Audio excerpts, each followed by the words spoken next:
Halo Talavers. Belakangan pesawat presiden bukan hanya sekedar sebagai alat transportasi yang digunakan oleh para kepala negara, melainkan udah menjadi citra sebuah negara. Kalau nggak percaya, lihat aja di ajang G20 lalu. Pemimpin dari berbagai penjuru dunia datang menggunakan burung besi terbaiknya. Indonesia pun nggak mau kalah. Meski dari ukuran terbilang paling kecil ketimbang yang lain, tapi dari segi fasilitas bisa diadu kok dengan negara lain. Tapi jauh sebelum pesawat canggih tersebut dipakai sama Jokowi, pada era Presiden Soekarno sendiri ngandelin sebuah pesawat bertipe baling-baling DC-3 Dakota. Si burung besi itu disebut-sebut hadir berkat adanya aksi penggalangan dana dari masyarakat Aceh yang terkumpul nilainya setara emas 20 kg. Ya maklumlah, duit negara kala itu kan belum ada. Belum lagi kebutuhan akan pesawat untuk mengangkut Soekarno ke sana kemari emang sebuah hal yang sangat urgent. Mengingat wilayah kita adalah negara kepulauan. Tentu menghadirkan sebuah alat transportasi udara adalah hal yang mutlak. Walau terlihat kayak ala kadarnya, tapi untuk digunain pada zamannya masih oke-oke aja. Sebab pesawat yang kemudian diberi nama Selawah itu punya panjang badan 19,6 meter dan rentang sayap hampir 29 meter. Telah dibekali sepasang mesin Pratt & Whitney yang sanggup menerbangkannya dengan kecepatan maksimum 346 km per jam, serta mampu terbang sejauh 2.430 km dengan kondisi bahan bakar terisi penuh. Pesawat ini sendiri tercatat pernah mengantarkan Soekarno balik dari Yogyakarta ke ibu kota pada 28 Desember 1949.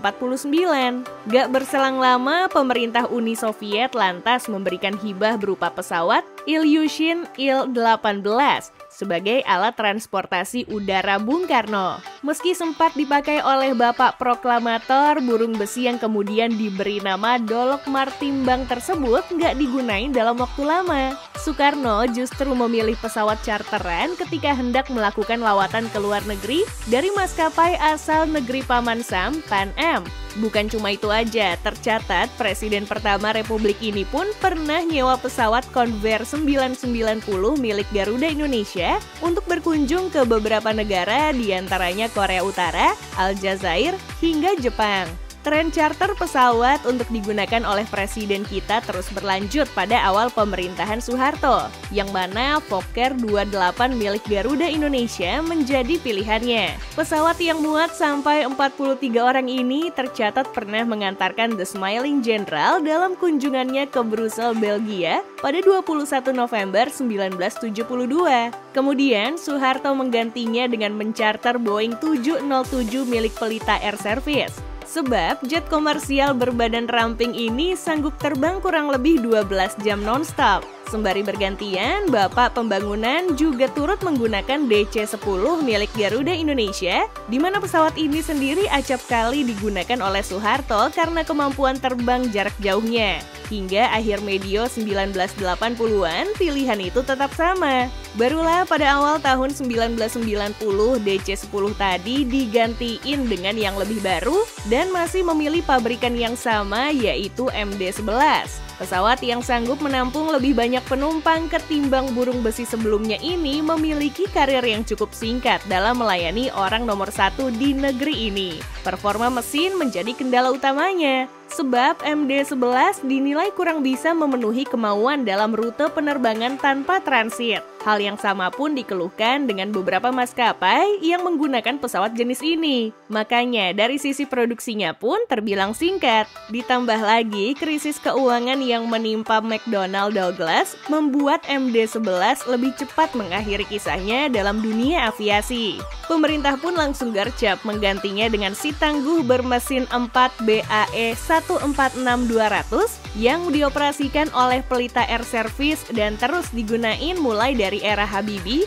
hingga Abdurrahman Wahid. Tentu menjadi suatu pertanyaan menarik, meski pimpinan silih berganti, pesawat British Aerospace Manufacture tersebut masih dipertahankan. Ternyata hal itu nggak lepas dari segi si performa. Pesawat ini nggak muluk-muluk, soalnya burung besi tersebut sanggup lepas landas maupun mendarat dari lapangan terbang berlandasan urusan pacu pendek. Apalagi ditinjau dari aspek keamanan, berbekal 4 unit mesin yang sudah disebutin tadi tentu memberi level safety yang lebih baik tatkala ada salah satu mesin yang gagal berfungsi. Mesin lain tentu bisa ngecovernya. Mesin Honeywell yang disematkan pada pesawat ini juga dapat memberinya kecepatan terbang maksimum 890 km per jam serta kecepatan jelajah mencapai 750 km per jam. Nah, kalau tangkinya diisi penuh, pesawat ini dapat terbang sampai 2.365 km.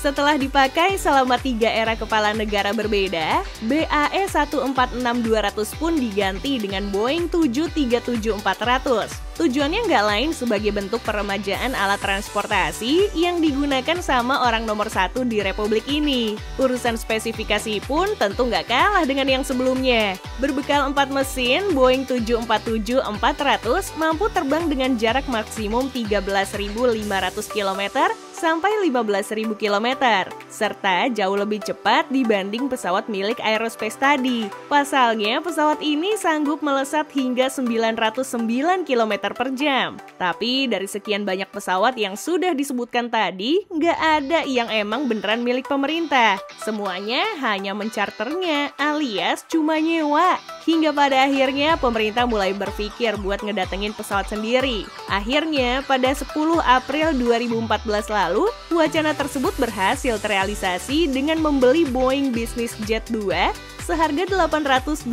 miliar rupiah.